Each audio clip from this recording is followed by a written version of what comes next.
Bienvenidos, bienvenidas a todas a ese evento sobre derechos humanos en Guatemala con un enfoque en el derecho a la vivienda. Ese evento será en inglés y en español. Encontrarán interpretación en el canal 5 al español. Les recuerdo que no está permitido tomar fotos durante el evento, a pesar de mi colega aquí, quien tomará solo el panel y no el público, y mi otro colega ahí que está grabando el evento. Entonces, en ese evento nos queremos enfocar sobre el informe de visita del relator sobre el derecho a la vivienda a Guatemala el año pasado. En su informe, el relator presentó una realidad muy clara de la situación en Guatemala. Existe un patrón de desalojos forzosos que afecta de manera desproporcionada a los pueblos indígenas y a las comunidades campesinas en Guatemala. Esos desalojos están ordenados por tribunales, pero en otros casos también están ejecutados de forma extrajudicial por actores privados. Esos desalojos muchas veces, casi siempre se hacen sin ofrecer alternativas de vivienda, dejando a familias enteras literalmente en la calle. Se ha documentado en esos desalojos el uso excesivo de la fuerza, violencia física, personas heridas, también incluso personas muertas, en varios casos testimonios de violencia sexual y en algunos casos quema de casas y de cultivos dejando en extrema pobreza a las personas afectadas. Esas conclusiones coinciden con observaciones finales del Comité sobre la Discriminación Racial de noviembre de 2025. Y esos desalojos no ocurren en un vacío, van de la mano con la criminalización sistemática de comunidades enteras y de quienes defienden la tierra y el territorio. Y eso con la figura criminal de la usurpación y junto con la creación de la Fiscalía por ese delito de usurpación. Y eso ha permitido que solo la presencia de personas campesinas en tierras en disputa puede ser penalizado con años de prisión.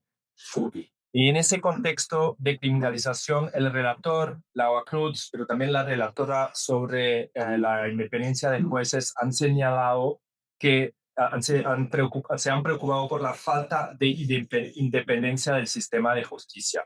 Se han denunciado en varios casos la colusión entre fiscales, jueces y empresas, donde los intereses corporativos han sido más importantes que los derechos de las comunidades. En ese evento queremos entonces presentar la realidad que viven personas defensoras de la tierra en Guatemala, defensores indígenas, autoridades ancestrales que nos acompañan y que han enfrentado esos desalojos y criminalización. Y además queremos escuchar de parte del relator sobre su visita a Guatemala, sus conclusiones y sus recomendaciones. Me encuentro entonces hoy en el panel con la señora Sandra Kalel, lideresa de la Unión Verapacense de Organizaciones Campesinas, la UOC, con la señora Luz Emilia Ulario, exalcaldesa indígena de Utatlán para el periodo 2022 y 2024. Nos acompañará también el señor Rigoberto Juárez Mateo en una intervención por video. El señor Juárez es autoridad ancestral y coordinador del gobierno ancestral plurinacional. Y finalmente tenemos el honor de tener el señor relator Balakrishnan Rajagopal, relator especial sobre el derecho a la vivienda adecuada. Entonces, para empezar este evento, quiero pasar la palabra a Sandra Kalel, quien como lideresa de la Unión de la Pacense de Organizaciones Campesinas ha acompañado y ha asesorado comunidades en riesgo de desalojos y de criminalización desde muchos años. Sandra, ¿nos podrías contar en concreto cómo se desarrollan esos desalojos y qué suponen para la vida de las familias afectadas? ¿Qué limitaciones sufren esas familiares, más que todo después de esos desalojos? Bueno, mi nombre es Sandra Calel Maya Poconchí, región norte de Guatemala. Empezar a hablar sobre el desplazamiento forzado de las familias Quechí Poconchí es iniciar a hablar sobre cómo surge la problemática agraria en nuestro país. No solo hablar solo de las secuelas, sino hablar cómo fue acaparado las tierras legalmente con leyes impuestas sin previo aviso o consulta de las comunidades. Un claro ejemplo para grandes finqueros que acapararon las tierras y adueñan de las tierras de los pueblos originarios. En nuestra Constitución de la República de Guatemala nos dice que solo una partecita dice en nuestra Constitución y aún así no se respeta, que las tierras originarias o ancestrales que le pertenece a los pueblos tendrían que ser respetadas. Sin embargo, las tierras comunales que históricamente les pertenece a nuestro pueblo no han sido respetadas. Pero en la práctica nos dice que primero en inscripción, primero en derecho. ¿Qué significa? Que las comunidades pierden sus derechos ancestrales y comunales de sus tierras. Hay comunidades que tienen título histórico que el rey de España les ha otorgado. Aún así, no ha sido respetado en los tribunales e instituciones del Estado.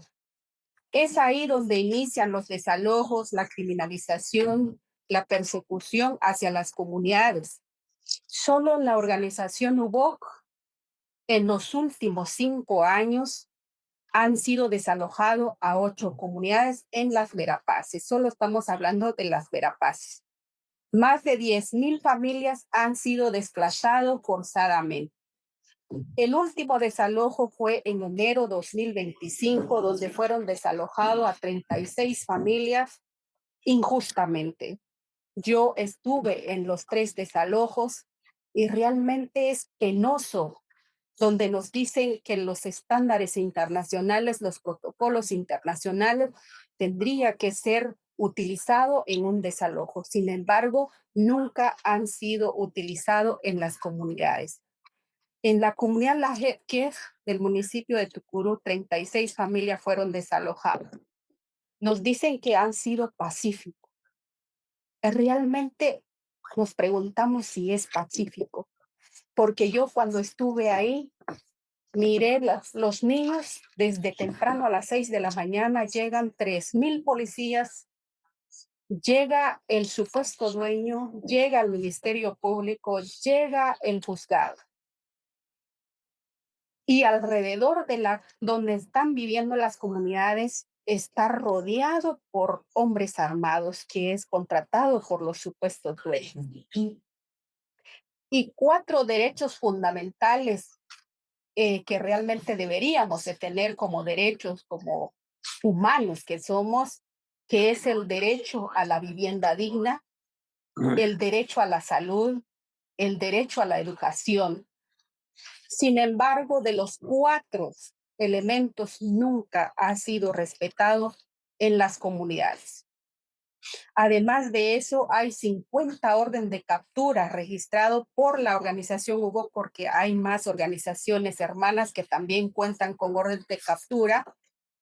Es una forma de intimidar a los pueblos, es una forma de intimidar a los líderes que están al frente de una lucha, de una resistencia en las comunidades.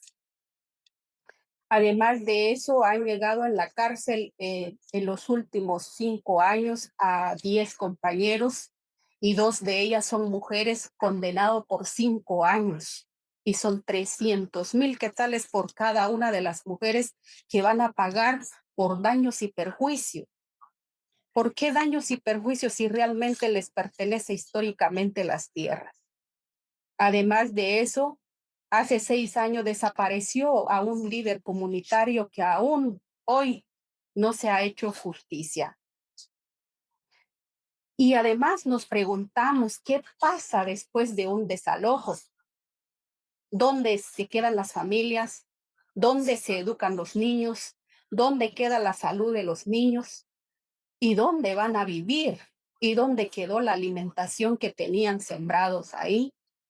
Entonces es ahí donde hacemos estas grandes preguntas como pueblo, que a veces solo ordenan un desalojo sin previo aviso. Además de eso, tendrían que pensar dónde se va a reubicar las familias si es que les pertenece a los supuestos dueños. Hay un acuerdo agrario que fue firmado entre entre el Consejo Campesino y el gobierno. Sin embargo, no se ha logrado avanzar porque por falta de recurso económico. Además de eso, hay una política para la defensa de derechos humanos, tampoco se cuenta con recursos para que los defensores tengan esa posibilidad de poder defenderse. ¿Qué pedimos o qué necesidades tenemos? Realmente nosotros lo que queremos es que haya una moratoria antes de que se lleve a cabo los desalojos, porque no hay una investigación previa cuando desalojan a las comunidades. Si llegan sin ningún aviso, sin ninguna consulta, sin ninguna investigación. Entonces es ahí donde nosotros queremos que inciden ante nuestros gobiernos, ya que son parte también de las Naciones Unidas, que ellos firmaron parte de esta forma de cómo incidir ante los gobiernos, pues queremos la moratoria. Además de eso, pues pedimos de que si hay incidencia, pues también que haya financiamiento hacia el Fondo de Tierra, que es una institución que tenemos en nuestro país, que es la única institución que queda porque en el gobierno de Alejandro Yamatei fue cerrado dos instituciones que velaban por el conflicto agrario. Sin embargo, hoy por hoy no existe ninguna institución más que solo el Fondo de Tierra, que es por vía compra y que no deberíamos de comprar porque realmente nos pertenece históricamente las tierras. Además de eso, pues también que se respete los protocolos internacionales. Para eso fue creado y queremos que como pueblos y queremos seguir exigiendo que se respete los estándares internacionales. Muchas gracias. Muchas gracias, Sandra, por compartir también esas dolorosas experiencias que viste de primera mano de desalojos. También para ya empezar a hablar del próximo tema, que es la criminalización, los órdenes de captura en contra de compañeras. Y de eso nos va a hablar Rigoberto Juárez, como he dicho, en una intervención por video.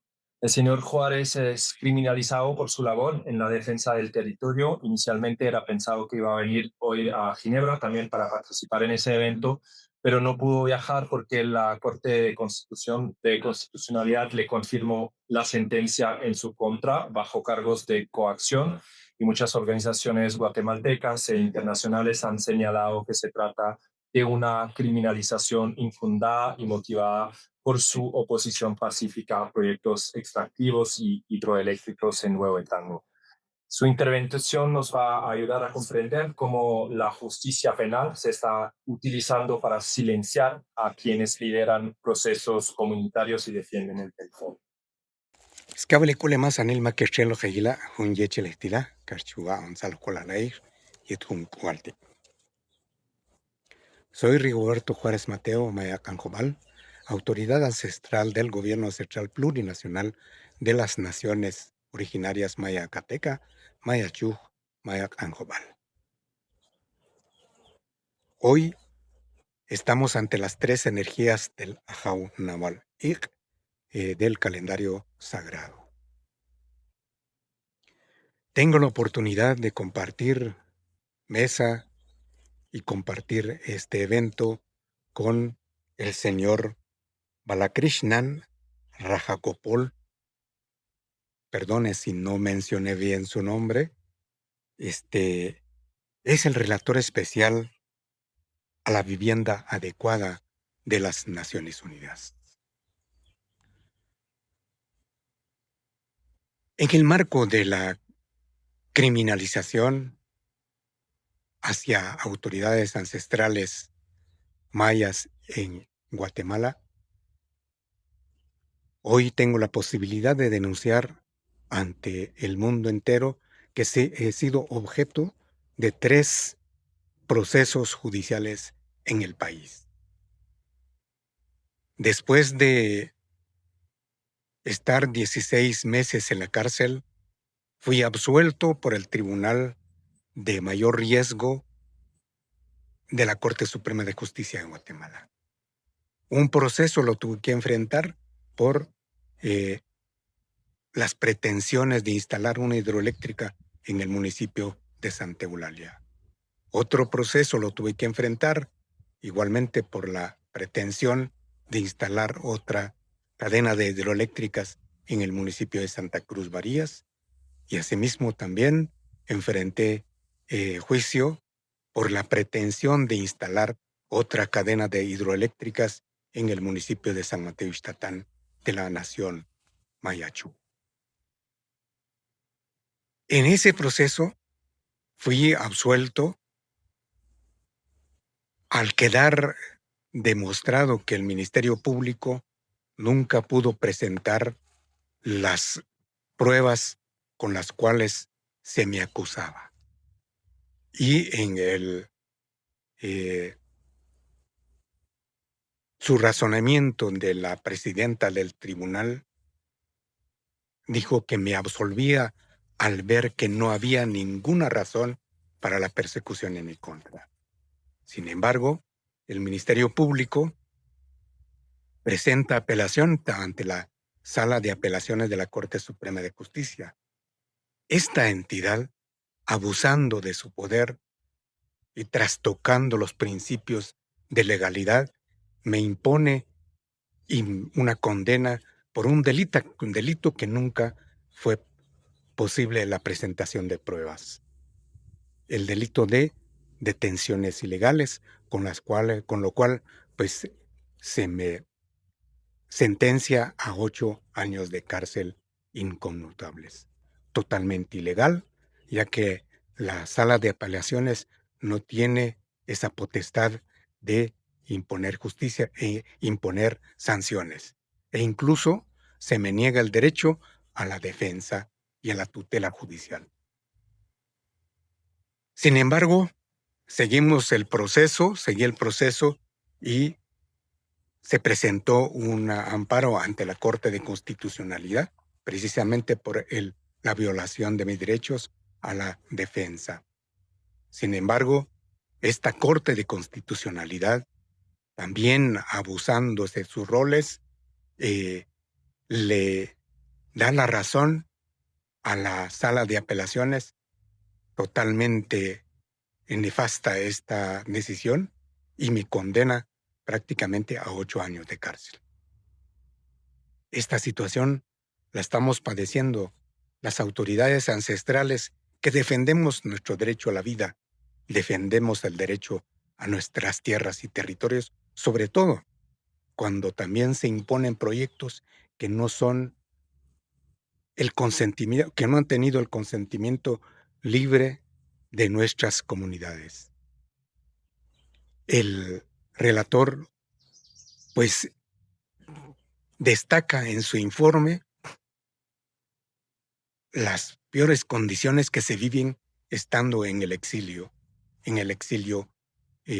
común, general, pero en este caso como autoridades indígenas es aún más peor, porque se nos desarraiga, se nos corta la posibilidad de seguir ejerciendo el derecho a la defensa de nuestro territorio, sobre todo el ejercicio de la autoridad ancestral en el marco de nuestros derechos milenarios. Hoy no solamente Rigoberto Juárez, o no solamente en el territorio de Panjobal, se enfrenta persecución penal en el marco de la criminalización, sino que más bien se extiende hacia las autoridades ancestrales de todo el territorio guatemalteco. Tal es el caso del expresidente de Junta Directiva de 48 cantones, Luis Pacheco, y Héctor Chaclán, que ambos, en el ejercicio precisamente del mandato de su comunidad, de su asamblea, se constituyeron igual que nosotros en la defensa de la democracia, una democracia que no es de nosotros. Sin embargo, si se permite que esa democracia se destruye, las consecuencias van a pesar sobre pueblos indígenas. De esa cuenta es que denunciamos ante la comunidad internacional estos hechos, las cuales deben ser parados, deben ser suspendidos por los órganos de justicia, principalmente la nefasta actuación del Ministerio Público en Guatemala. Urge cambios en estas instituciones y que lleguen personas honestas y honradas con las cuales pues se puede rescatar al menos que se cumplan los derechos de la población guatemalteca, sobre todo los derechos de los pueblos indígenas, a quienes representamos como autoridades ancestrales. Así es que muchas gracias por haberme permitido estar en esta conversación, y si hay preguntas, pues mi compañera Luz tendrá a bien responderles. Muchas gracias, buenas tardes, buenas noches y buenos días. Gracias al señor Juárez por mandarnos ese video. Como lo dijo él, son varios las autoridades ancestrales afectadas por esta criminalización, pero también defensores de sus tierras, del medio ambiente a nivel local. Quiero añadir también que varias instituciones internacionales han denunciado la falta de independencia del sistema de justicia. La comisionada Andrea Hochak de la CIDH ha dicho, por ejemplo, que el Ministerio Público fue cooptado y desmantelado para operar como un instrumento de persecución selectiva. Pero a continuación queremos mirar hacia adelante, hacia soluciones, con la señora Luz Emilia Ulario, quien, como lo he dicho, ha sido alcaldesa indígena de Utatlán y ha trabajado mucho en la resolución de conflictos de tierra y reparación a comunidades indígenas. Si nos podría contar, señora Ulario, más de su experiencia en la resolución de conflictos y en la reparación de daños a comunidades desde su punto de vista como autoridad ancestral.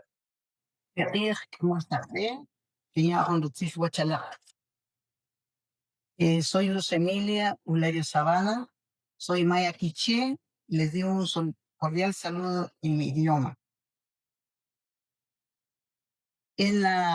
Como alcaldesa indígena, en cuanto a la resolución de conflictos en nuestros territorios, que en todo el país de Guatemala existen muchas autoridades ancestrales. La función es la resolución de conflictos. Y específicamente cuando se da un problema y se quiere lograr encontrar una solución, pues nosotros utilizamos específicamente algunos valores, algunos principios. En base a eso, nos regimos y buscamos la vía más viable. Todos los problemas a veces son muy fuertes, pero primeramente, pues buscamos el diálogo. El diálogo, ante todo, es muy importante, porque sin el diálogo se puede hacer muchas cosas que dañan a otras personas. ¿Y para qué sirve el diálogo? Para encontrar el consenso, para lograr a una armonía y buscar las reparaciones, porque todos los seres humanos cometemos errores, delitos, faltas, y específicamente cuando se da en situación de tierras, que es lo que se mira, pues también se busca eso, el diálogo. Y sobre todo, cómo se puede reparar. Pero cuando hay diálogo, con facilidad se encuentra la solución de los problemas. La gente, lo que nosotros buscamos es la armonía entre la sociedad. Creo que eso es un modelo bastante importante porque el sistema de justicia maya es un sistema de reparador, no es un sistema castigador. Entonces, eso es la gran diferencia con el sistema occidental. Queremos agradecer al relator específico de la vivienda que llegó a Guatemala a evidenciar los problemas. Realmente es muy importante porque uno se da cuenta cuando está en el lugar de los hechos, se da cuenta las víctimas, que son mujeres específicamente, no tienen acceso a la tierra, ¿sí? Se invade los terrenos comunitarios y no hay reparación. Entonces, nosotros lo que pedimos es que realmente se busca un enfoque en donde se puede reparar los daños ocasionados, que realmente nosotros, nuestra cosmovisión es profundo, porque nosotros somos parte de la tierra, somos parte, no explotamos las riquezas naturales. En el sistema capitalista es explotador porque saquean todos los bienes de la madre tierra. Para nosotros, eso es la sangre, las venas que nos alimentan. Y entonces, si destruimos el medio ambiente, destruimos la tierra, pues no vamos a tener vida en el futuro, especialmente para nuestras generaciones. Así que, nuevamente, pues, gracias y pedimos también a la comunidad internacional de que no deje solo a Guatemala.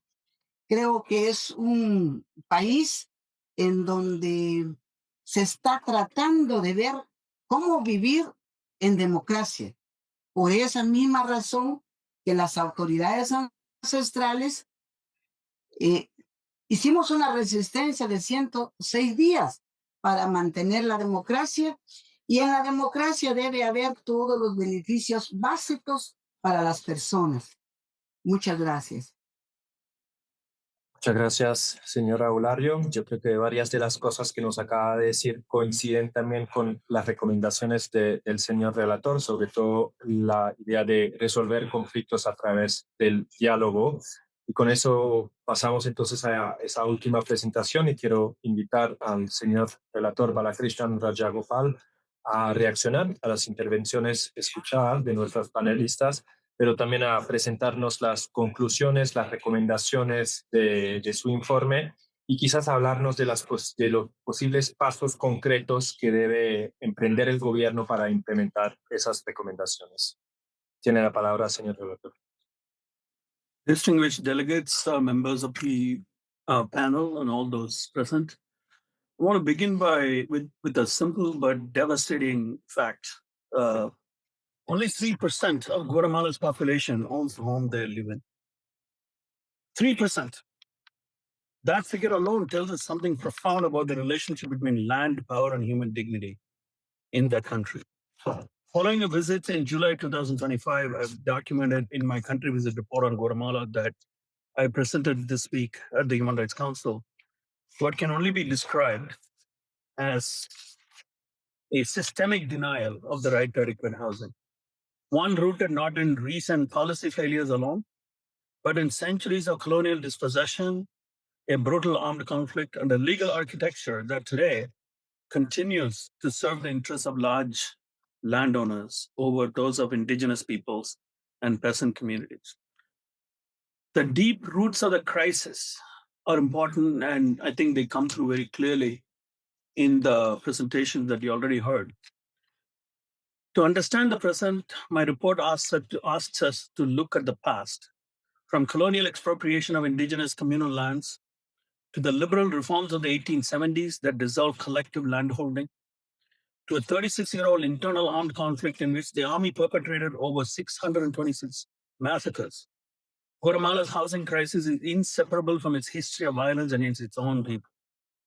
The 1996 Peace Accord promised a new beginning, land regularization, recognition of indigenous rights, a housing policy for the poor.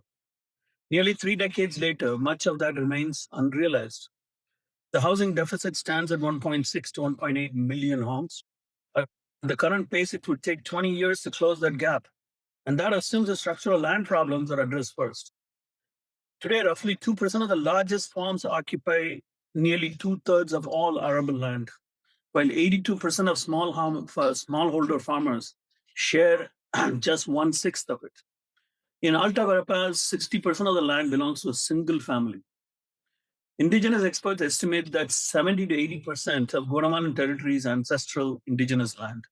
Yet only 60 communal land titles have been formally registered. This inequality is also deeply gendered. Women make up only 7.8% of rural landowners. A quarter of all households are female headed, but yet that is not reflected in home ownership. Women lacking land tenure are more exposed to domestic violence, and those who flee often face homelessness, a cruel compounding of injustice.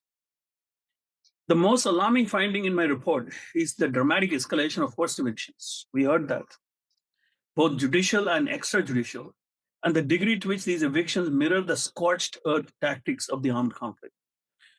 Usurpation complaints filed with the Attorney General jumped from 108 in 2021 to 791 in 2024, with 420 more in just the first half of 2025 when I was visiting.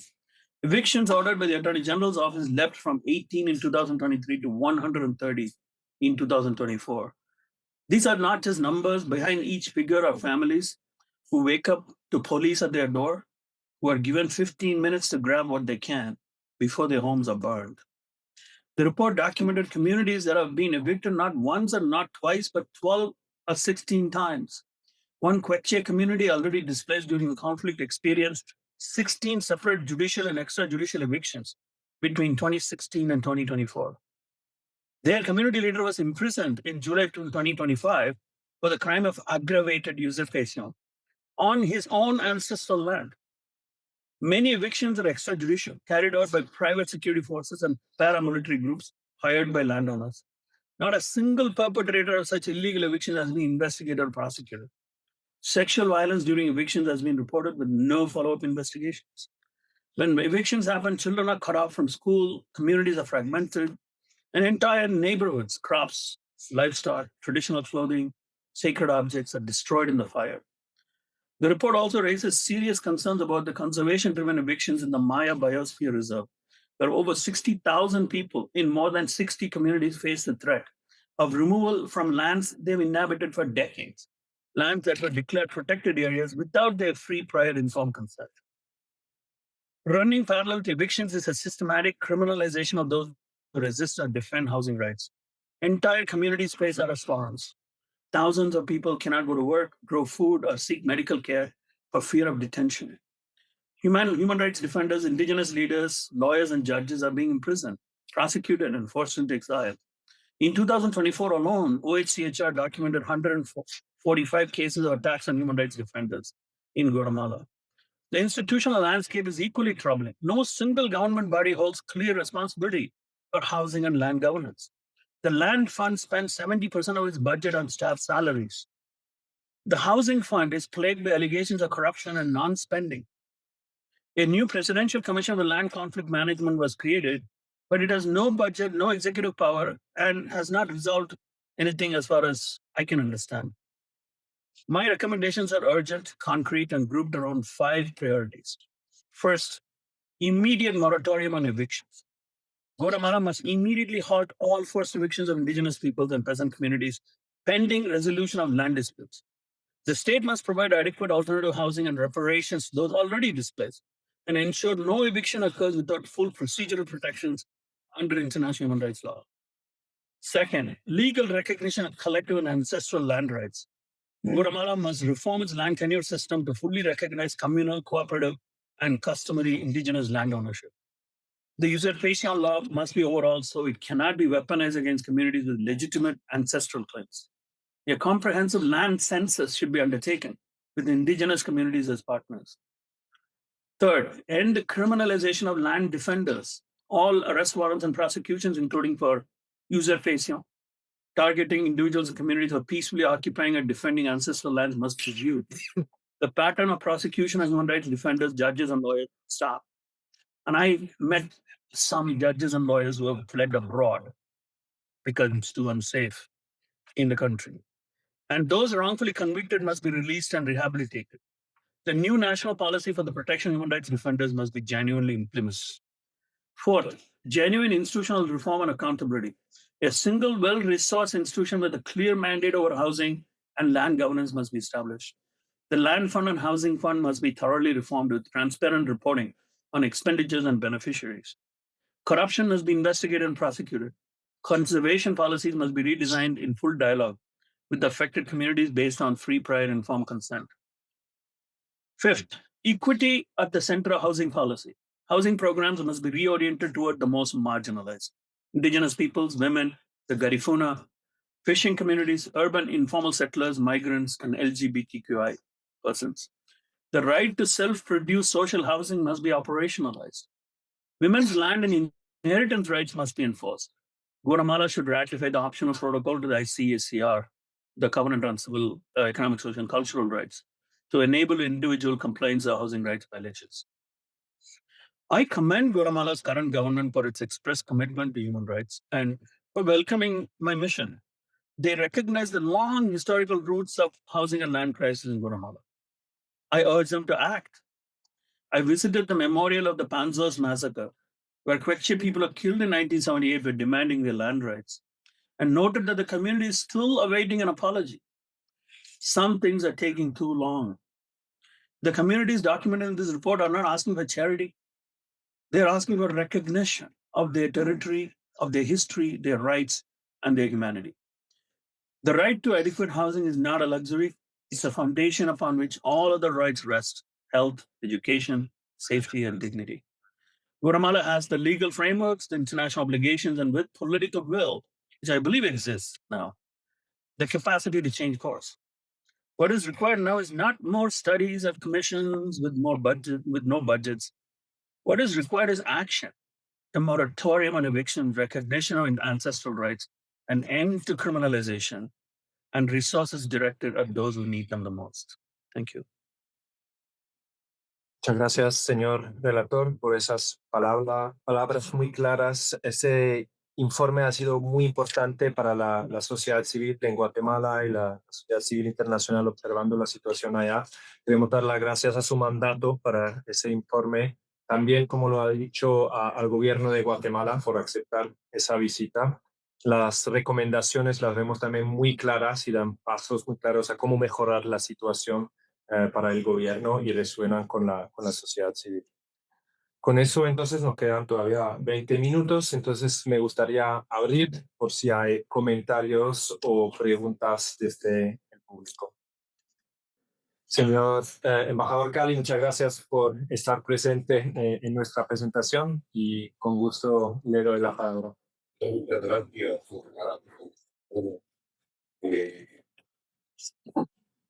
Gracias a los ustedes que organizaron este evento, que es muy importante, especialmente escuchar las conclusiones y recomendaciones del relator sobre la vivienda adecuada a Guatemala.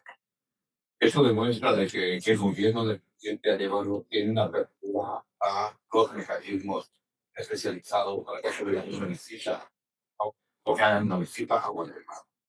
Creo que es necesario aclarar algunas cosas, porque siempre queda en el ambiente de que es el gobierno el que ha dado que no es el acceso a la justicia, a los pueblos.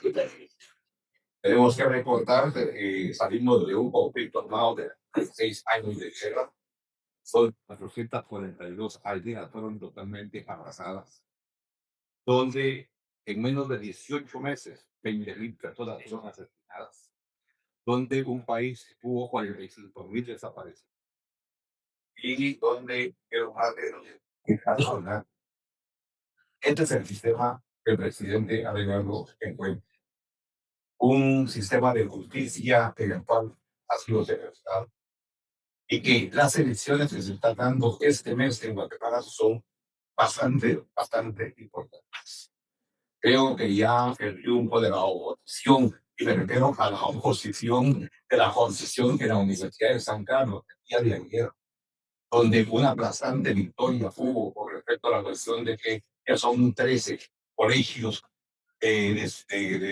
¿cómo se llama? De los colegios de la universidad han ganado las elecciones. Significa bastante para el acceso en Guatemala. Yo creo que esto es, ¿cómo se llama?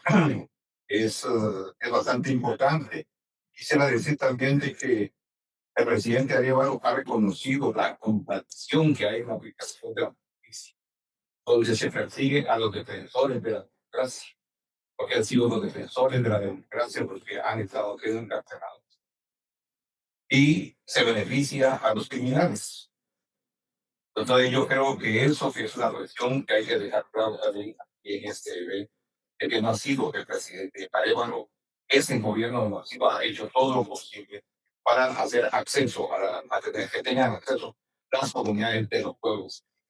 Para, creo que esa es algo bastante importante y por supuesto creo de que es importante aclarar también que cuando en Guatemala hablamos de pueblos indígenas, estamos hablando en su generalidad.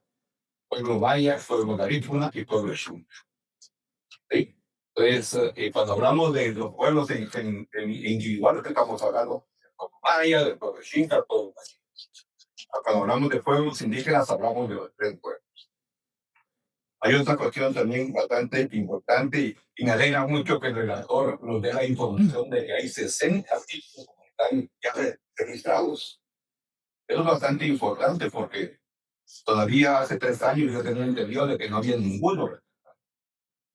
Entonces ya que hayan 60 registrados, es un camino bastante grande que se ha recorrido en Guatemala. Entonces, esa es una situación. Y quisiera también aprovechar la oportunidad para decirle anterior relator, muchas gracias por estos 6 años de trabajo y que con lo podemos concluir con la visita a Guatemala.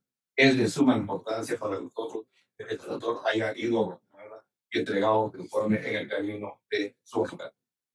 Yo pudiese hablar mucho más, pero yo creo que esta actividad de ustedes, muchísimas gracias a ustedes por la Muchas gracias, señor embajador. Agradecemos mucho la apertura, como dice, del gobierno de Guatemala, que ha recibido ya la visita de la Relatoría sobre Independencia Judicial y que pronto también va a recibir la visita del Grupo de Trabajo sobre Empresas y Derechos Humanos. Y también gracias por decirnos de las elecciones del sistema de justicia que van a tomar lugar pronto. O sea, quería decir también, lo hemos hecho desde la sociedad civil ya muchísimas veces, los estados que están así ya lo sabrán, están tomando lugar en este momento las elecciones de la Corte Constitucional y en abril serán las elecciones de la Fiscalía General. Y como se ha dicho de varias instituciones, pero de la relatora sobre la independencia de jueces, esas elecciones son claves para la democracia y el Estado de Derecho en Guatemala. Y llamamos entonces a los estados aquí presentes a mencionar esas elecciones en sus intervenciones y a urgir que se basen en el mérito y la integridad. Sigue todavía fundamental el seguimiento de la comunidad internacional a esas elecciones. No sé si hay otras preguntas o comentarios del público o si alguien aquí quiere reaccionar. Sí, por favor, se puede presentar también. Hola, sí. Marian N. de FIA Internacional. Yo tengo una pregunta a la señora Sandra. Muchas gracias por su presentación. Ahora con las recomendaciones del relator, ¿cuáles para ustedes serían los primeros apoyos que necesitan de la comunidad internacional para hacer frente a los desafíos y para promover las recomendaciones del relator ahora? Bueno, primero a la comunidad internacional, pues quisiéramos pedir de que haya una buena incidencia hacia el gobierno para que puede llevar a cabo la moratoria para que pare los desalojos, porque sin esa moratoria tampoco puede parar los desalojos.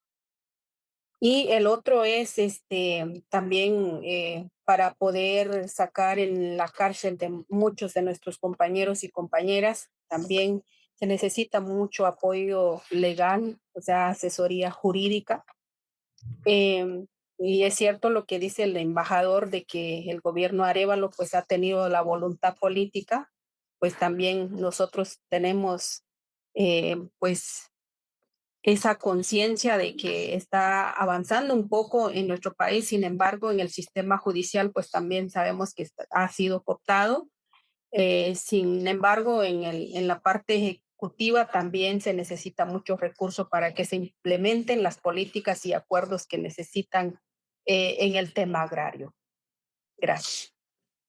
Sí, para que cese un poco la violencia en Guatemala, es muy importante, como decía, el diálogo, pero no solo eso, sino que también los principios que nosotros utilizamos como autoridades para resolver los conflictos que suscita en los territorios.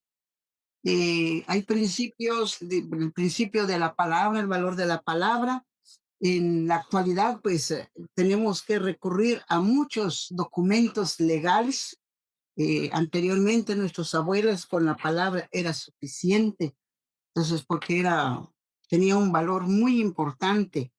Entonces también nosotros pues utilizamos mucho el consejo, la armonía. Entonces para que realmente se lleve a cabo estas resoluciones de conflicto agrario, conflicto de tierra, eh, mucha gente o algunos creerán que los pueblos indígenas no entienden o no entendemos. Eso es falso.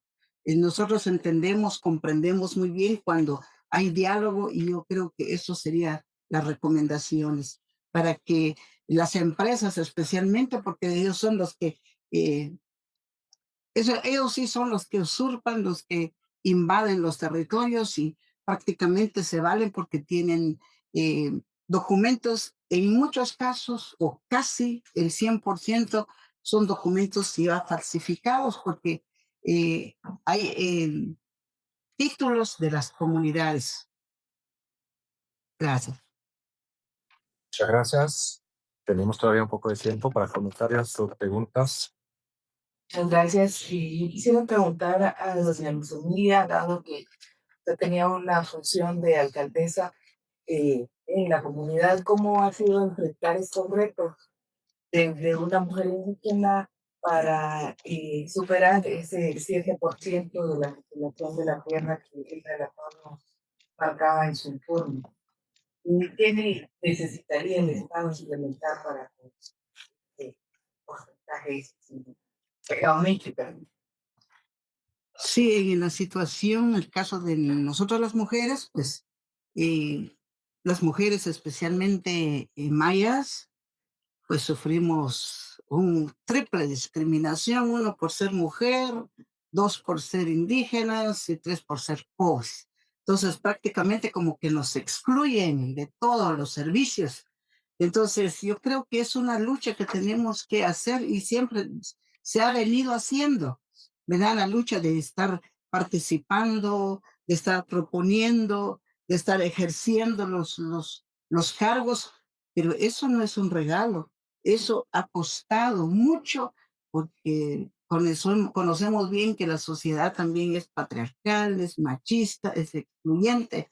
Entonces, tenemos que luchar muchas veces, tenemos que caminar contra la corriente para poder lograr y posicionarnos y hacer nuestras recomendaciones. Y yo creo que el Estado de Guatemala debe de darle mucha participación más a las mujeres, porque con muchos años antes, pues no había participación, pues tal vez se entendía porque no habían profesionales, no habían universitarios.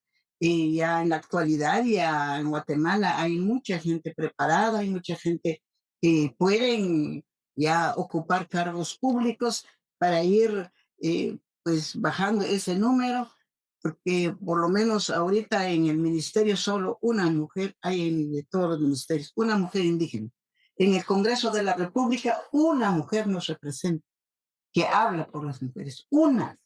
Sí, entonces nosotros lo que sí quisiéramos es que sea de acuerdo al porcentaje habitacional, que así nos representaran en todos los espacios de gobierno, en el Congreso, en los ministerios, en las alcaldías, en las gobernaciones, para que realmente haya una armonía en la convivencia social. Muchas gracias. Yo tendría una pregunta relatora y sería un poco cuál sería su recomendación a la comunidad internacional por dónde empezar a apoyar para que se avance en la implementación de los recomendaciones. ¿Cuáles serían como los primeros puntos de entrada desde la comunidad internacional? Well, I think that my first appeal to the international community is pay attention, stay engaged. I mean, the world is competing with crises that call for attention, and the ability of countries to pay attention to more than one or two locations is so scarce right now. And I mean, for every person in Guatemala who's going through the crisis that we're talking about, including all of you, what's happening to you is, of course, the most important thing. But how to bring the attention of the world to Guatemala is a major challenge. And one of the purposes of my report is to say, wait a minute, peace process happened, and that doesn't mean that Guatemala is all fine and everything is being resolved, but pay attention. So that's my first sort of call, pay attention. The second is that the engagement with Guatemala must be genuinely based on a human rights approach, not based on short-term strategic calculations or seen through one prism or another, such as, say, migration, which the United States, for example, uses in a major way to engage with all Central American countries. But to look at it genuinely as something that is a partnership that improves human rights on the ground in Guatemala. And that's both political, but also organizational.